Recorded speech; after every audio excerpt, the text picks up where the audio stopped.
Let every go signal remind you that you do go farther with Signal gasoline. The Signal Oil Program. The Signal Oil Company and your neighborhood Signal dealer bring you another strange tale by The Whistler. Tonight, the tale of a man who betrayed his country for money. The story of how death carries a lunch kit.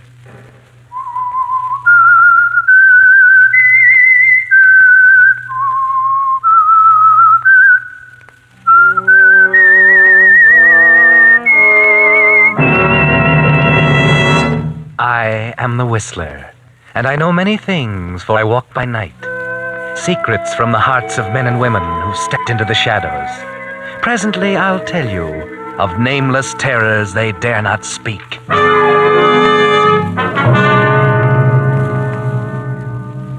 In a moment, the Whistler will tell you his gripping story. But first, I'd like to pass along an interesting comparison made by a Signal gasoline dealer who changed my motor oil recently. Signal 4-star motor oil is like a bank, he said. The bank not only protects your money, but also pays you interest. This fine pre-war quality motor oil protects your motor by coating every part with a tough, lasting film of lubrication that resists heat and wear. I know Signal 4-star is pre-war quality, and I know it protects my motor, I replied. But tell me, where does the interest come in? That, he said, is something extra you get. The carbon-removing property in Signal 4-star motor oil. You see, laboratory tests prove that while it's lubricating your motor, Signal 4-star motor oil actually dissolves out carbon that could cause serious motor damage. Well, then tell me, I asked, how come more people aren't using Signal 4-star motor oil? When they find out about this feature, he replied, smart motorists switch to 4-star in a hurry. Especially operators of fleets of cars and trucks who keep a record of performance and can't afford to have vehicles laid up. Well, I said, I can't afford to have my car laid up either. And from now on, I'm giving my motor the oil that helps keep out carbon while it lubricates. Signal 4-star motor oil. And now, the Whistler.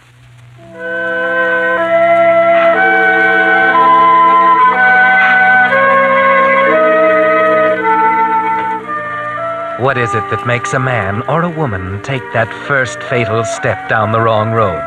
That step that looks so simple and so easy, but from which there is no turning back. There are many reasons, of course, many. In Peter's case, it was simply money. A man offered him a lot of money to forget something one morning, and he couldn't resist it. It didn't matter to Peters that the man had a foreign accent, or that his country was at war, or that his crime was to be one of the lowest in the book. It was the money that mattered to Peters, and he didn't think much beyond that. At first, that is. But then the time came, and he was pulling his car up in front of the house where he was to meet the man with a foreign accent.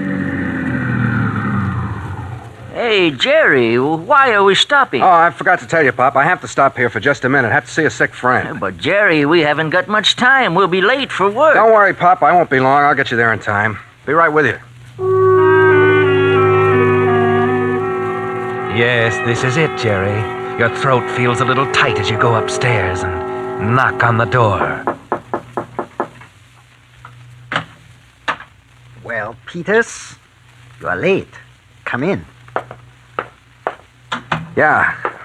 I had to pick up a guy. What do you mean, pick up a guy? Pop, my ride. I take him to work every night. Where's he now? Out in the car, waiting. You fool. That might be dangerous. Oh, no. Would have been more suspicious if I hadn't picked him up. What did you tell him? I said I had to see a sick friend. A sick friend. Good. All right, Peters.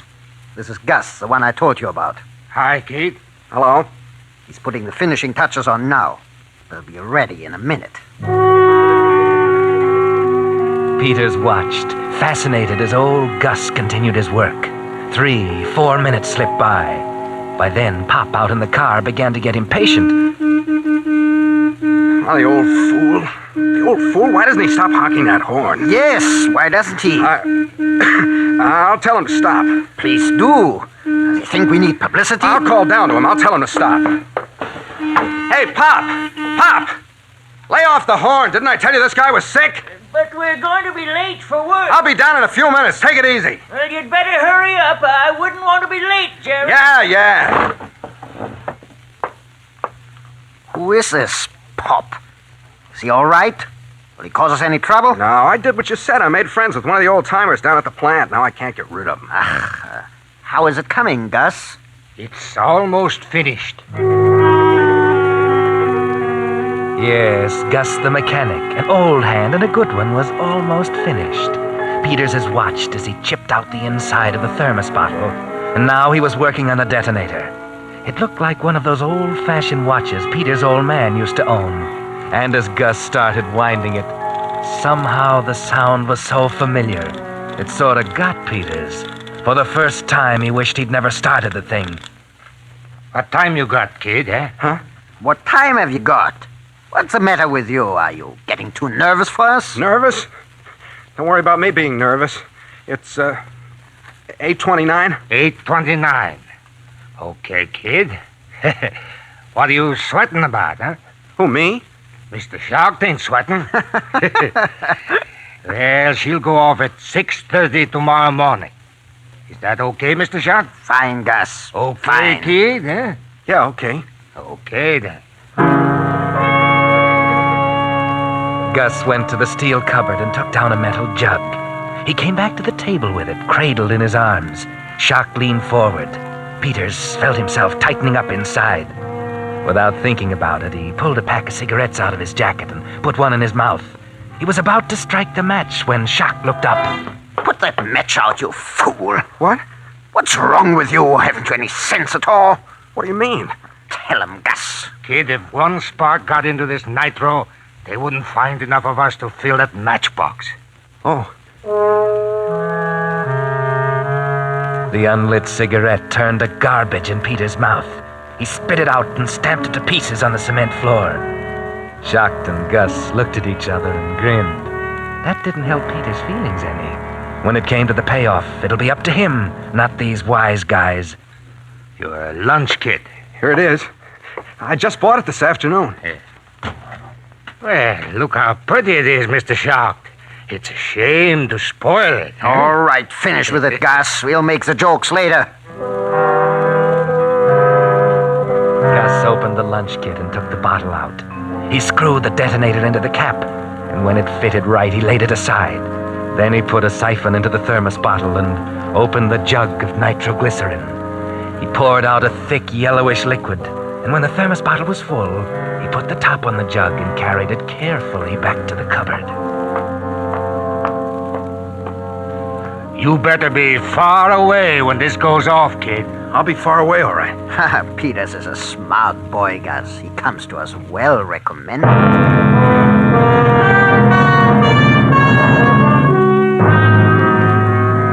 Gus didn't say anything after that.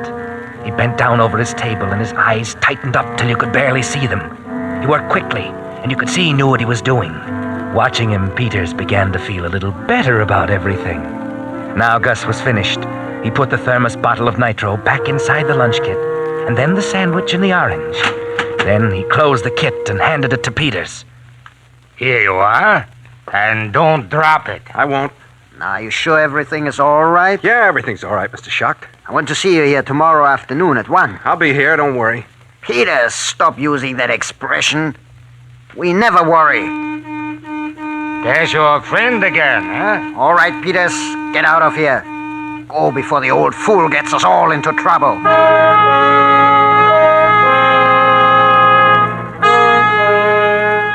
Peters had been with Gus and Mr. Shark for some time, and it was almost 9 now. It was a nice night, but Peters wasn't going to enjoy it. The old man was sitting in the Chevy smoking his pipe as Peters walked up. Is that you, Jerry? Yeah, It's about time. What kept you? we got to talking. He's pretty sick. Well, we're going to be late for work, Jerry. Is that any way? You should have taken the bus. And what about you? I'd have been late, so what? So what? Well, that ain't no attitude, Jerry. Okay. Here, put this lunch kit in the dashboard compartment. And be careful with it.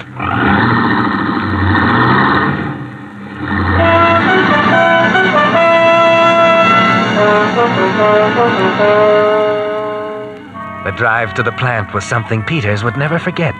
Just thinking about what was in that lunch kit was enough to drive him nuts. If he ran into something, if a tire blew, if a speck of dust got into his eye and he ran off the road, he stayed off the main highway. Too much traffic. This ain't the right road, Jerry. It'll get us there. We've been going 25 all the way. Can't you go any faster? We're going to be late, Jerry. We'll get there. Oh, you young fellas of today. You're a strange, disturbing lot. You've a fever in your blood. You're restless and you don't know why. Yeah, you're a strange lot. And I don't know what the end will be. What's that? What's what? That rattling, what is it? I don't know, Jerry. It sounds like your lunch kit. Here, let me at it. Well, what are you worrying about that for? We're going to be late. Stop telling me we're going to be late. Stop jabbering. Let me alone, will you? Yes, Jerry. You think the lunch kit will be okay now? You packed it in pretty well. Okay, but if it starts rattling and I don't hear it, let me know right away. You hear me, Pop? I'll let you know, Jerry. You sure think a lot of that lunch kit. Yeah. Yeah, I sure do.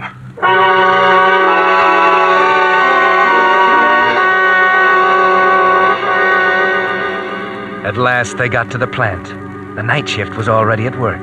The parking lot was jammed with cars. Yes, they were late, but Peters was glad of that. Now he'd be able to park near the entrance, and later on he'd be able to get out in a hurry.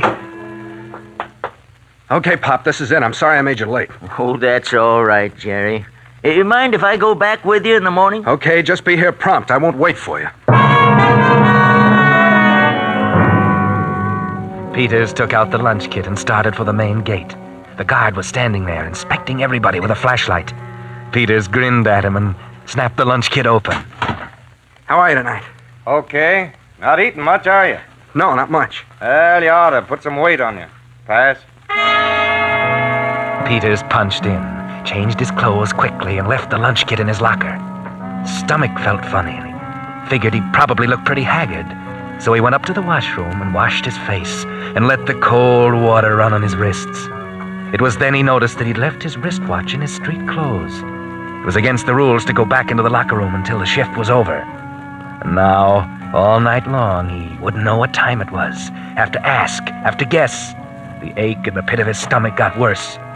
It wouldn't do to get sick tonight. So he drank a lot of water and the pain went away. And then he picked up his riveting gun and went to work in the shop. Hey, what are you doing? Stop that guy. What's wrong, Mr. Davis? What's wrong? Don't you see with your own eyes what's wrong? Is that any way to rivet a flap? Where's your clamps? Where's your sage? Gee, I'm sorry, Mr. Davis. Don't be sorry. Do it right. Come on, get on the ball, Peters. Yeah, get on the ball, Peters. Don't be so nervous. Don't show how you feel down inside. Concentrate. Think. But you can't think, can you, Peters? All you can find in your consciousness is the thought of that lunch kit sitting in your locker. All you can remember is that thermos bottle filled to the top with nitro. All you can think of is that detonator set for 6:30. Hey, Pop, what time is it? 1:30, Jerry. Hey, Pop, what time is it? It's 10 after 3. Hey, Pop, what time is it? Oh, what's eating you, Jerry? It's 4:25. Pop, what time is it? Jerry, what's wrong with you? Why, you're as white as a sheet. I don't know, my son. Hey, guys! Jerry's passed out. Come over here, quick!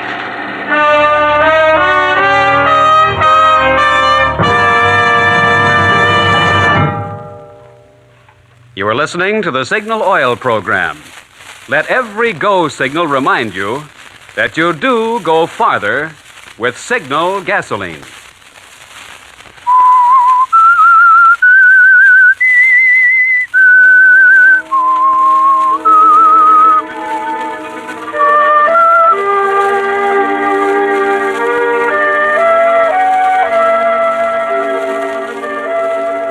When Peters woke up, he was lying on a cot in the plant dispensary, and the staff doctor was bending over him. How do you feel now, son? Better. You ever had a spell like this before? No, I never did, Doc. You're pretty nervous, aren't you? No, I'm all right. I don't know. Your pulse was going 50 miles an hour when they brought you in. Yeah, but I'm all right now, Doc. I want to go back to the job. You want to what? What kind of a doctor would I be to send you back to your job? Come on, relax. But I'm okay now. Take it easy. Take it easy now. Doc, what time is it? Oh, it's 5:30 now. The shift ends in half an hour. Oh, Here, you hold this glass of water. what are you going to do? I'm going to give you a couple of grains of barbital. Take you in the next room and put you to sleep for a couple of hours. That'll fix you up. What's the matter with you? Now look at that mess. I don't want to go to sleep. I'm all right. Yes, you're all right. You can't even hold a glass of water. You're in fine shape. But I got things to do as soon as the shift's over. Well, they can wait. Your health is more important. I'll hold this glass myself. Oh, Doc, look, I'm okay. I don't like to take dope. This isn't dope. It'll slow you down, and you'll wake up feeling like a new man. You little fellows, you don't know how to relax. It's a wonder you live as long as you do. Here, take the pill. I'll put it in your mouth. All right. Swallow some water. Now, come along with me. There's a cot in the next room. Now, you just lie there and behave yourself. In a few minutes, you'll be sleeping like a baby. Okay. That's right. I will put these blankets up over you. You okay now? Yes, Doc. All right. I'll turn out the light. Good night, young fellow. Good night.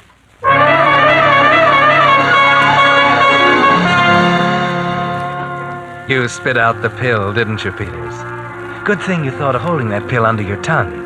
If you'd swallowed it and gone to sleep, well, you don't even want to think about that.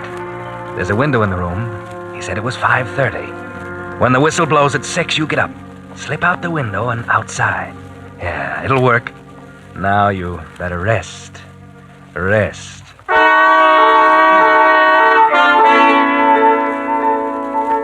Only you can't rest, can you? The doctor said it was 5:30, and that was a long time ago. What's holding up that whistle? Why did you forget your wristwatch? Relax, you have to control yourself. If you cramp up again, you're sunk. But what if something's wrong? What if the whistle doesn't go off when it should, and no one notices before it's too late? What then? A pint of pure nitro. With all this oil and paint and airplane dope, this place will explode like an ammunition dump. Where's that whistle? Something's happened to it. Gotta get out of here. Get out!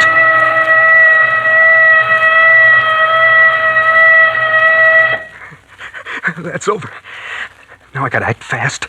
Get out of here. Do everything right.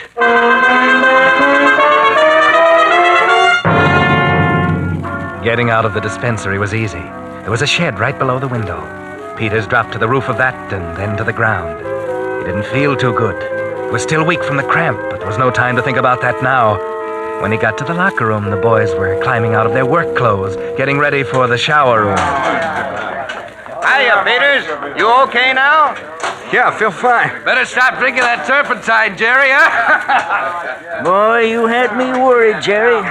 I'm okay now, Pop. Do I still get the ride? Huh? Yeah. I'll see you later then. I'm going to take a shower.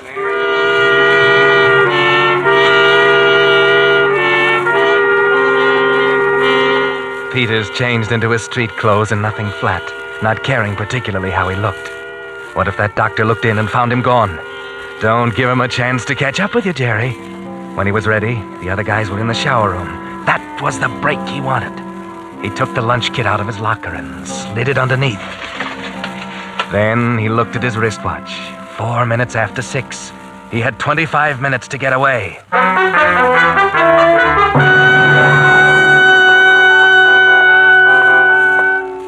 He was walking down past the front offices. No one else around yet. Couldn't walk too fast. Not too fast. Not too slow. Act natural. Past the foreman's office. Not too fast. Peters. Oh, hello, Mr. Davis. Well, Peters, how you feeling now? I'm all right, Mr. Davis. Good. Say, come into the office for a minute. I want to talk to you. Been meaning to for some time now. Now? Sure, now. I'm in kind of a hurry, Mr. Davis. Oh, it's 6 o'clock in the morning. Nobody's in a hurry. Come in. All right, but just for a minute. Yeah. Close the door. Yeah. Sit down. I really can't stay long, Mr. Davis. I'm supposed to meet someone. Meet someone? At 6 o'clock in the morning? You still look pale, Peters. Sure you feel all right? Oh, yes. Mr. Davis, it was about the mistake I made tonight in riveting. It's just that No. Forget it. Everybody makes mistakes. I'm the foreman. I make mistakes. Well, then Look at you squirming in that chair. Must be a blonde you're gonna meet. Yeah. It takes a woman to get a man upset like you are. Mr. Davis, Yeah. You gotta go. Well, look. I always have a little talk with the new boys. Sort of a bull session. Couldn't we get together tomorrow? How do you like our little plan? It's fine, Mr. Davis. Well, we're all mighty proud of the job we're doing here. Look, Mr. Davis, I've got a son overseas myself. Feel that this is the best way to back him up. Guess most everybody who works here feels the same. Hey, Peters! Come back here. What's the matter? What's wrong with that guy?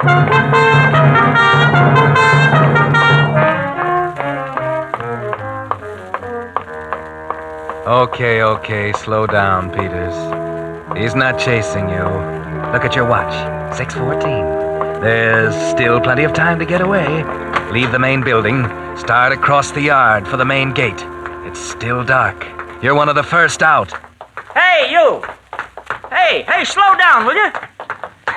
How far have I got to chase you? what do you want? You know as well as I do what I want. You forgot something. What did I forget? You forgot to punch the time clock. I'll do it tomorrow. Tomorrow? Then it'll be my neck. You're not leaving this plant till you punch out, mister. All right. I'll go back and punch out. Well, where's the fire? You ought to work that energy out during your shift, young fella. Yeah. Okay. Hey, What? there are 20 guys in line ahead of me. Well, sure. What did you expect? You ain't the only one on this shift, you know. Hey, look, fella, I gotta get to town early. How about letting me punch out now? End of the line, Bud. Well, it'll just take me a second. End of the line. Yeah, we all want to get to town early, Bud. Sure do. Okay.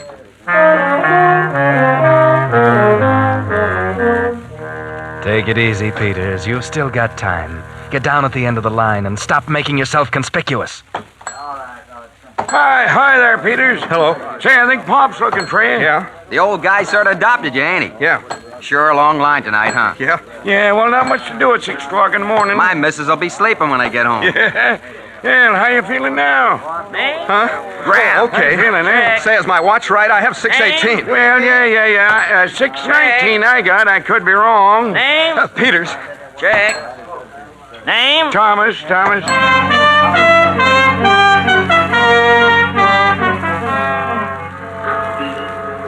He finally got to the parking lot, but a whole lot of people are out now, and it's going to be crowded if you don't hurry, Peters. It's a little cold, too, and it takes a couple of seconds for the motor to catch. It's 6:21, Peters. No time to waste now. You're fighting for your life. Start backing out, quick. Hey, look out! Hey, you! Look at my headlights. What's the matter with you? Come out here and see what you did to my I'm headlights. sorry. I'll pay for them. That ain't the idea. You can't buy headlights like this anymore. All right, Peters is my name. Jerry Peters. I work in Shop 5. I'll see you tonight. We'll work out something. Not so fast. I've got to write this down. Got a pencil? Here's my pen. Use it. Jerry Peters, Shop 5? Yeah, there. Okay, here's your pen. I'll see you tonight. You gotta watch where you're going this time of the morning. Back up and let me out, will you, fella? Oh, you guys always in a hurry. That's how trouble starts.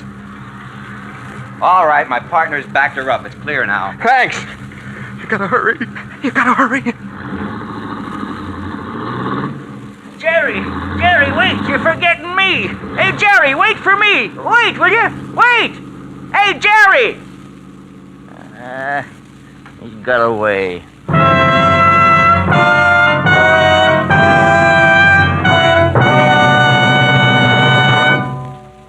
The Whistler will bring us the ending of tonight's story in just a moment.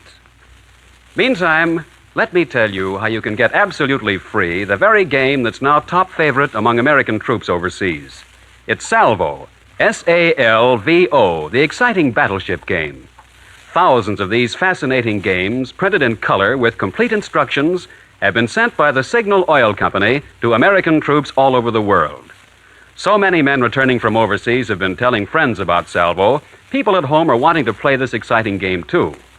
Recently, Signal was able to get a limited number of extra Salvo games for civilian home use. One is waiting for you now at your neighborhood Signal dealers. There are no strings to this gift, nothing to buy. You just ask your nearest Signal dealer for your Salvo game and get it free.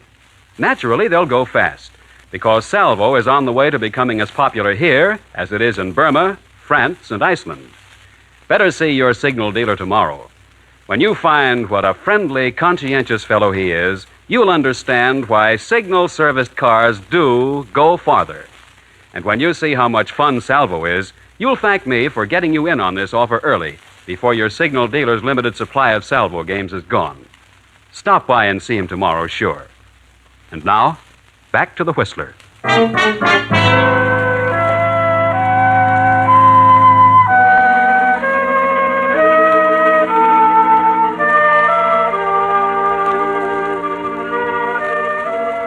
Yes, Jerry Peters got away from the plant.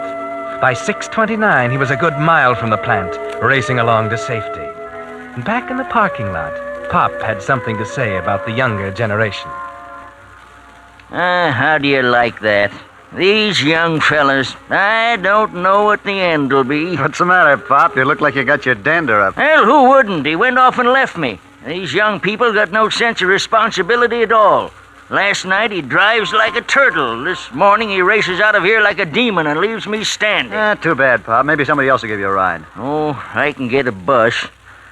But this'll teach me to do a guy a favor. What do you mean, Pop? Well, that Jerry. He was going to ride me into town. So I come out here looking for him, and he's not at the car. So I go back in the plant to look, and I miss him.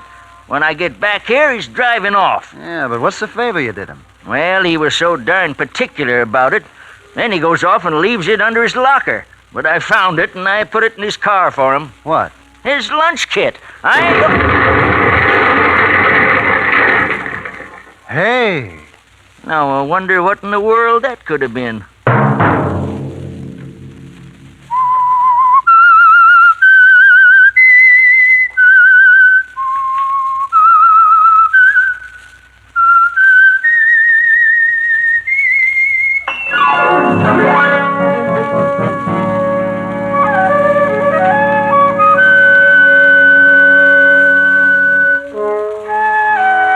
Monday night at 9 o'clock, the Signal Oil program will bring you another strange tale by the Whistler. The Signal Oil program is broadcast for your entertainment by the Signal Oil Company, marketers of Signal's famous Go Farther gasoline and motor oil, and by your neighborhood Signal Oil dealer, who is at your service daily to keep your car running for the duration. The Signal Oil program, directed by George W. Allen, with story by Lawrence Marcus and music by Wilbur Hatch, is transmitted to our troops overseas by the Armed Forces Radio Service. Bob Anderson speaking for your friend, the Signal Oil Company, and suggesting once again that you let every go signal remind you that you do go farther with Signal gasoline.